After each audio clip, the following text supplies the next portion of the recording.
आज की कहानी बूढ़ी घोड़ी लाल लगाम। अगर आपको मेरी कहानियाँ पसंद आ रही हैं तो कृपया चैनल को लाइक, सब्सक्राइब और शेयर करना बिल्कुल मत भूलें। इससे मुझे प्रोत्साहन मिलेगा। धन्यवाद।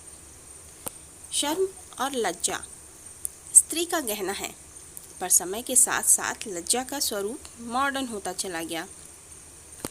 साड़ी वाली महिलाओं ने सलवार सूट पहनना शुरू कर दिया। सलवार सूट की जगह जीन्स और टी शर्ट ने ले ली। और आज की पीढ़ी के लिए तो कहा जाता है कि लज्जा कपड़ों से नहीं, आँखों से की जाती है। अगर आँखों में शर्म और बड़ों का सम्मान नहीं है तो साड़ी में भी आपके कुसंस्कार ही दिखाई देते हैं। आज की कहानी बूढ़ी घोड़ी लाल लगाम। सविता जी उम्र के 52वें पावदान पर खड़ी हैं। दुबला पतला शरीर, ऊंचा कद, ऐसा फिगर और हाइट पाने की तो जवान लड़कियों को भी ललक रहती है, जो भगवान ने उन्हें सहज ही दिया है। वहीं उनकी बहू थोड़ा भरे बदन की और लंबाई में भी कम है। जब कभी सास और बहू सज संवर कर तैयार होती हैं तो सास को तुलनात्मक रूप से अधिक ही प्रशंसा मिलती है।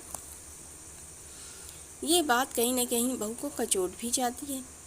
सविता जी कलफ की हुई सूती साड़ियाँ ही पहनना पसंद करती थीं और विधवा होने के कारण हल्के रंग के कपड़े ही अधिक प्रेफर करती थीं। एक बार की बात है, सविता जी शाम को मार्केट से सब्जियां खरीदने गईं तो उन्हें किसी ने पीछे से आवाज़ लगाई। अरे सविता, सुन तो जरा, कहाँ भागी जा रही है इतनी जल्दी में? अरे कौन सी ट्रेन छूटी जा रही है कि दोस्तों का हालचाल भी नहीं ले सकती? सविता जी को ये बात करने का अंदाज कुछ जाना पहचाना सा लगा। पलट कर देखा तो करीब 35-40 के आसपास की एक स्मार्ट महिला उनको देखकर दूर से हाथ हिला रही थी। सविता जी सोच में पड़ गईं कि ये आखिर है कौन। तब तक मैं वो करीब आ गई। उफ, तूने तो मेरी मैराथन की दौड़ करा दी। अरे मैं तेरी तरह स्लिम नहीं हूँ, मेरी सांस फूलने लगती तेज चलने से। उस महिला ने बढ़कर मुंह गले लगा लिया। अनु, ये तू है? अनुपमा जी सविता जी की बचपन की मित्र हैं। उम्र में उनसे 2 साल बड़ी ही होंगी, पर जीन्स और कुर्ती में आधुनिक हेयर स्टाइल और हल्के मेकअप के कारण वो उनसे 10 साल छोटी लग रही थी। और नहीं तो कौन है यार, न तेरा कोई फ़ोन नंबर, न पता, न ठिकाना। अरे घर बदला था तो कम से कम नए घर का एड्रेस तो पोस्ट कर देती। जाने दे, चिट्ठी लिखी थी पर बैरंग वापस आ गई। बड़ी आई। तुमने खुद घर बदल दिया था? ओह हाँ, माय मिस्टेक, सॉरी। तो इसका मतलब हम दोनों लगभग एक ही समय में घर बदले, इसीलिए न तेरा खत मुझे मिला न मेरा खत तुझे। पर कोई बात नहीं, अब तो हम मिल गए हैं ना, बरसों के बाद। अरे तू तो एकदम मेमसाब हो गई है। क्या हेयर स्टाइल, क्या जलवे। तू ही है जो अभी से बुढ़ापा ओढ़ कर बैठी है, दादी अम्मा की तरह साड़ी पहन रखी है। सलवार सूट वगैरह क्यों नहीं पहनती? नहीं यार, ससुराल में कपड़ों को लेकर स्ट्रिक्ट रूल्स थे, बस वैसी ही आदत पड़ गई। तेरे ससुराल में कोई टोका टाकी नहीं थी? कई वर्षों से दिल्ली में रहने के कारण मेरे ससुराल वाले कपड़ों को लेकर थोड़ा नर्म रवैया रखते थे। और जीजा जी कैसे हैं? उनसे मेरा तलाक हो गया। कई साल पहले मुझे पता चला कि उनकी एक और बीवी है। उन्होंने गांव की एक महिला से गंधर्व विवाह कर लिया था, जिसका पता उनके घर वालों को भी नहीं था। वो कई कई दिन अपने पुश्तैनी मकान में रहने जाया करते थे, तो मुझे उन पर कुछ कुछ शक होता था। एक दिन वो महिला उन्हें ढूंढते हुए हमारे घर पहुंच गई और गिड़गिड़ा कर अपने बच्चों के लिए इंसाफ मांगने लगी। वो ज़्यादा पढ़ी लिखी नहीं थी, इसलिए अपने बच्चों को ढंग से पाल नहीं सकती थी। 2 बच्चे थे उसके। तब मैंने अपने पति को यह कहकर तलाक दे दिया कि उस महिला का पालन करना तुम्हारी जिम्मेदारी है। उन्होंने भी एक बार भी नहीं रोका। सोचती हूँ शायद हमारी शादी सिर्फ सामाजिक कारणों से ही शादी थी, इसमें कोई भावनात्मक कारण था ही नहीं। मैं अपनी बेटी को लेकर अलग हो गई। अब तो बेटी की भी शादी हो गई है, बस अब जोड़े हुए पैसों पर ऐश हो रही है। और बता, जिया जी कैसे हैं? उनका भी देहावसान हो गया है, 5 साल हो गए। जब तक जिए तब तक बिल्कुल नियम कानून के पक्के। मजाल है कि सिर से पल्लू सड़क जाए। बहू पर रौब जमाने की कोशिश की तो बहू ने तो पहले ही दिन छिड़क दिया। अकल ठिकाने आ गई बच्चों की। बेटे ने भी बहू का पक्ष लिया कि उनकी पत्नी जो चाहे पहने, जैसे चाहे वैसे आज़ादी से रहे। बहू और बेटा दोनों सरकारी नौकरी में है। मेरे पति तो चाहते थे कि बहू जॉब छोड़ दे, पर जब बहू ने तो जॉब छोड़ने से इनकार कर दिया और बेटे ने इस बार भी उसी का पक्ष लिया। बहू के आने के बाद घर में पहली बार काम वाली बाई रखी गई।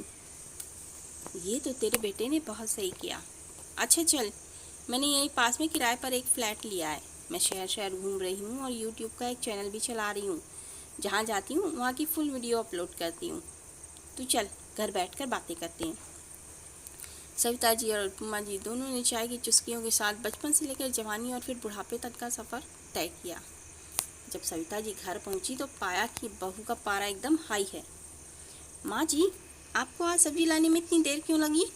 वो आते ही होंगे, इतनी जल्दी मैं कैसे खाना बनाऊं? माफ़ करना बहू, जरा मेरे बचपन की सहेली मिल गई थी ना, तो ज़बरदस्ती अपने घर ले गई, इसलिए देर हो गई।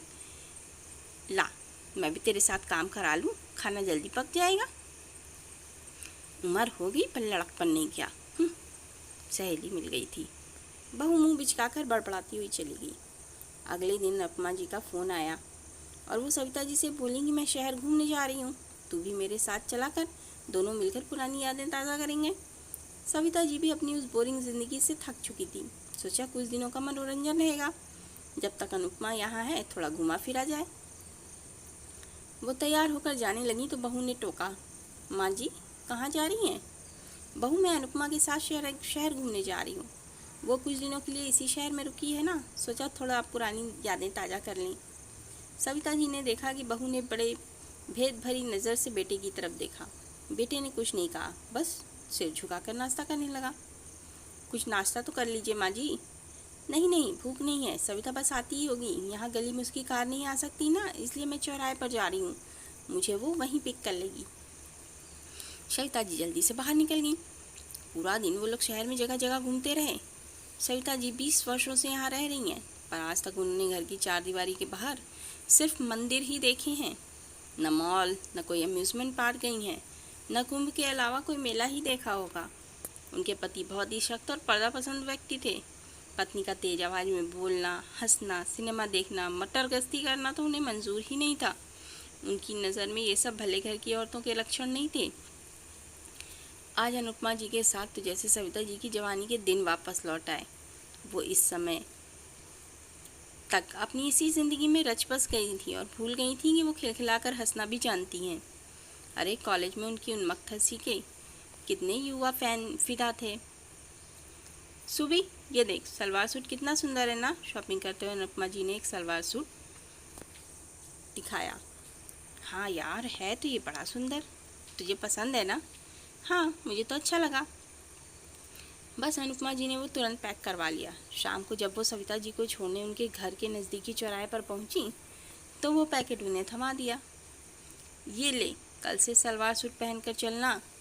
कल हम रोलर कोस्टर राइड करेंगे और कुछ खतरनाक झूलों पर सवारी करेंगे। सलवार सूट रहेगा तो ज़्यादा कंफर्टेबल लगेगा।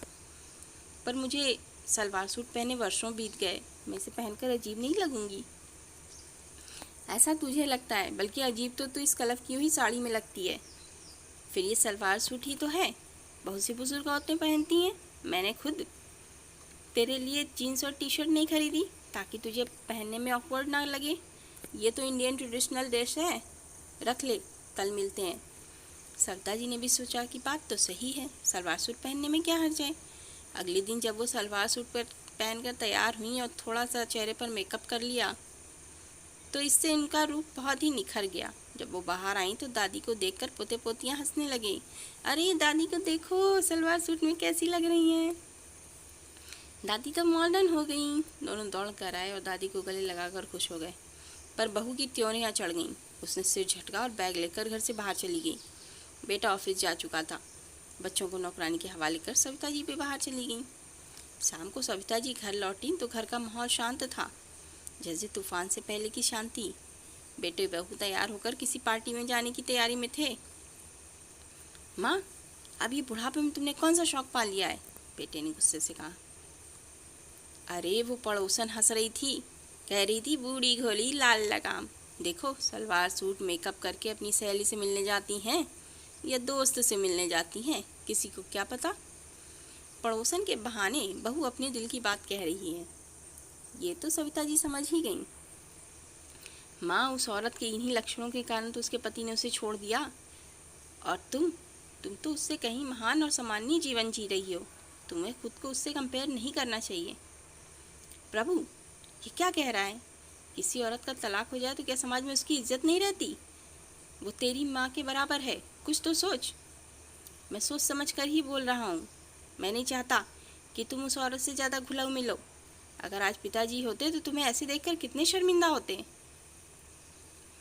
ये वही बेटा है जो पत्नी की आज़ादी के लिए पिता के खिलाफ खड़ा हो गया था। वही आज माँ की खुशी पर लज्जित है। पत्नी की डीप नेक, स्लीवलेस और फटे हुए गाउन इसे शर्मिंदा नहीं करते हैं, पर माँ का सलवार सूट देखकर इसकी नज़रें झुक जाती हैं। समाज में इसका सम्मान घटता है।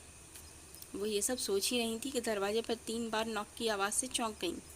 मेन गेट पर अनुपमा जी खड़ी थी। उनके हाथ में सविता जी का बैग था जिसे वो गलती से उनकी कार में भूल आई थी। उफ, कहीं उसने प्रभु की सारी बातें सुन न ली हों।